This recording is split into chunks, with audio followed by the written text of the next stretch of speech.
Yo! Je sais pas si t'as vu, mais là, ça fait une douzaine de jours que c'est le bordel au Chili. Il y a des manifestations partout. Regarde ça.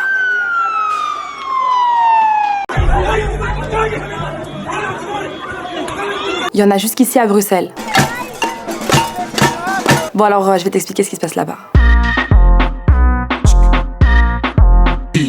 Le Chili, c'est en Amérique latine, c'est une espèce de long couloir où vivent 17 millions de personnes, c'est juste en dessous du Pérou et collé à l'Argentine. Là, il y a un peu plus d'une semaine, ils étaient plus d'1 million de personnes en train de manifester dans la capitale Santiago. C'est historique, surtout pour ce pays qui est quand même considéré comme un des plus stables de toute l'Amérique latine. Mais qu'est-ce qui se passe en fait? C'est l'augmentation du prix du ticket de métro à Santiago qui a foutu le seum aux gens. Ça, la population n'a pas accepté. Il y a carrément eu des appels à monter dans les trains sans ticket. Mais ce qui dérange la population, c'est l'augmentation du coût de la vie en général. Ils dénoncent les inégalités sociales. En gros, ils réclament des retraites décentes, des systèmes de santé et d'éducation abordables et une baisse des prix des médicaments. Mais comme cette hausse du prix du ticket de métro a été appliquée sur les heures de pointe, alors le ministre de l'économie, il a dit aux gens, levez-vous plus tôt. Et ça a foutu le seum. Alors il y en a un autre, c'est le ministre de l'Intérieur. Lui est trop fort.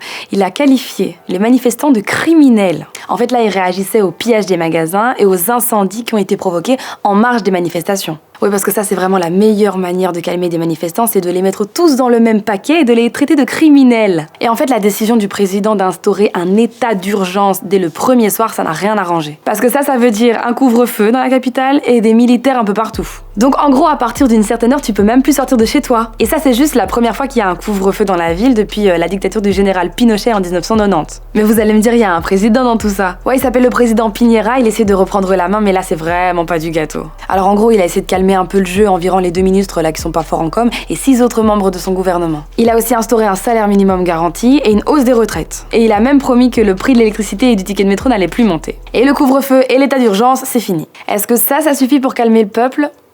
Non. Vu que la semaine dernière, ils se sont encore réunis et ils veulent pas lâcher la pression. Je sais pas s'il faudra aller jusqu'à la démission du président pour calmer le jeu, mais là, dans les manifestations, il y a déjà eu 20 morts. Il y a même des soupçons de violation des droits de l'homme de la part des autorités. Bref, ça craint. Bon, j'espère que t'en as appris plus sur ce qui se passe au Chili en ce moment, et puis n'hésite pas à me dire ce que t'en penses en commentaire.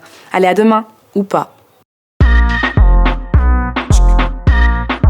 Si t'as aimé cette vidéo, n'hésite pas à t'abonner à la chaîne Tarmac. Et si tu veux encore regarder du Easy, il y a nos playlists. Donc tu peux regarder ceux d'hier, et d'avant-hier, et d'avant-avant-hier, et... tu m'as compris. Et n'oublie pas quand même de t'abonner à notre compte Insta.